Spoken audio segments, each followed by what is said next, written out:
Hormuz প্রণালী নিয়ে পাল্টাপাল্টি উত্তেজনার মধ্যেও ইরান যুক্তরাষ্ট্রের শান্তি আলোচনার প্রস্তুতি চলছে।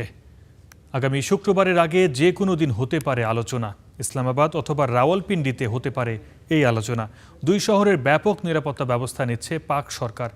ইরানি প্রেসিডেন্ট মাসুদ পেজেশকিয়ান জানিয়েছেন, আলোচনায় অগ্রগতি থাকলেও পারমাণবিক ইস্যুতে এখনও বড় ধরনের মতপার্থক্য রয়ে গেছে। যুক্তরাষ্ট্র ও ইরানের মধ্যে দ্বিতীয় দফা আলোচনা কবে হবে তা এখনও নিশ্চিত নয়। পাকিস্তানের রাজধানী ইসলামাবাদে সোমবার দ্বিতীয় দফার আলোচনায় বসবে যুক্তরাষ্ট্র ও ইরান। দুই দেশের কর্মকর্তাদের কেউ কেউ এমনটা জানালেও এখন পর্যন্ত বৈঠকের বিষয়টি অনিশ্চিত।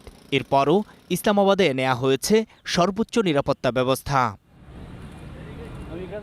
আল জাজিরাকে পাকিস্তানের দুটি নিরাপত্তা সূত্র জানিয়েছে, আগামী শুক্রবারের আগে যে কোনো দিন হতে পারে দ্বিতীয় দফা আলোচনা। এর অংশ হিসেবে রাওয়ালপিন্ডির নূর খান বিমান ঘাঁটিতে দুটি মার্কিন কার্গো বিমান অবতরণ করেছে। সেই সাথে ইসলামাবাদের সেরেনা ও মেরিয়ট হোটেলে শুক্রবার পর্যন্ত নতুন করে নেওয়া হচ্ছে না কোনো বুকিং। পরবর্তী আলোচনাও যাতে চুক্তি ছাড়াই শেষ না হয়, সে লক্ষ্যে কূটনৈতিক দৌড়ঝাঁপ চালিয়ে যাচ্ছে পাকিস্তান। মার্কিন নতুন বার্তা নিয়ে তেহরানে যান মধ্যস্থতাকারী সেনাপ্রধান ফিল্ড মার্শাল আসিম মুনির। ইরানের সর্বোচ্চ জাতীয় নিরাপত্তা পরিষদ বলেছে, ওয়াশিংটনের পক্ষ থেকে দেয়া নতুন প্রস্তাব নিয়ে পর্যালোচনা চলছে। তবে ওই প্রস্তাবে নতুন কি আছে তা পরিষ্কার করেনি পরিষদ।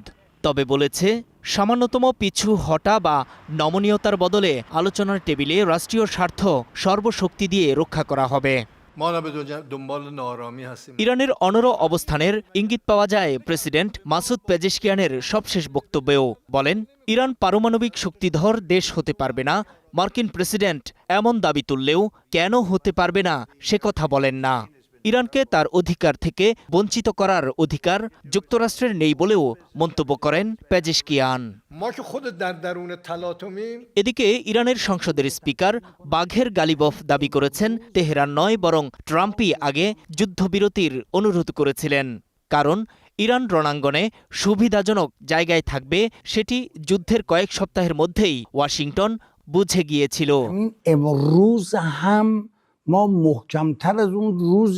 নূর মোহাম্মদ, স্টার নিউজ।